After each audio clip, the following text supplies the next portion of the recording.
আসসালামু আলাইকুম। দেশ এবং দেশের বাইরে যারা যেখান থেকে আমাদের এই ভিডিওটি দেখতেছেন সকলকে জানাই আন্তরিক শুভেচ্ছা ও অভিনন্দন। সম্মানিত খামারি ভাই ও বন্ধুগণ, চলে আসলাম এক খামারি ভাইয়ের বাড়িতে। তো আমরা এখন এই খামারি ভাইয়ের সাক্ষাৎকার করব। তো খামারি ভাই কি গরু তার খামারে পালন করতেছেন এবং কয়টা গরু আছে, কোন জাতের গরু পালন করেন, তো সম্পূর্ণ তথ্য এই খামারি ভাইয়ের মুখ থেকে শুনে নিই। তাহলে চলুন দর্শক, খামারি ভাইয়ের মুখ থেকে শুনি। আসসালামু আলাইকুম। আপনার নাম কি? আপনার বাসা কোন জায়গায়, কোথায় থাকেন? আমার বাসা 5 নম্বর। তো আপনার খামারে কয়টা গরু আছে? 4টা। কি জাতের গরু আছে? অস্ট্রেলিয়া আছে 3টা, দেশি আছে একটা। তো এই খামার আপনি কত দিন থেকে দিয়েছেন আর কি? আজকে 5 বছর। 5 বছর না? তো এই খামার করে আপনার লাভ হয়েছে না লস হয়েছে? লাভ হয়েছে না? তো এই 5 বছরের মধ্যে আপনি কয়টা গরু বিক্রি করছেন? গরু বিক্রি করছি 3টা। 3টা না?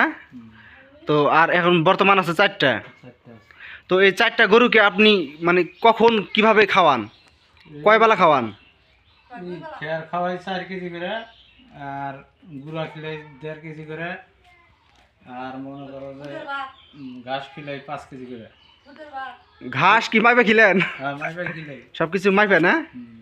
ও, তো খুদের ভাতও নাকি খিলেন? খুদের ভাত খিলাই। তো খাদ্যগুলা কই এখন? খাদ্যগুলো এখন ঘরে আছে। ঘরের ভিতরে আছে না? তো আমরা কি খাদ্যগুলো একটু দেখতে পারি সামান্য কিছুক্ষণের জন্য, যে কি খাদ্য খাওয়ান? ভুসি খাওয়াই।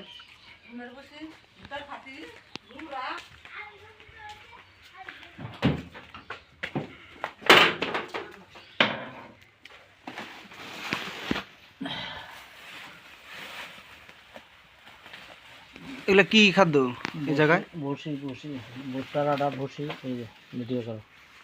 এটা ভুট্টার আটা, আর হলো এটা খুদ আর ভুসি না? আর এগুলা কতটুকু পরিমাণ করে দেন? এগুলা সারাদিনে 1 কেজি করে দিই। 1 কেজি করে না? ও, তো ঠিক আছে।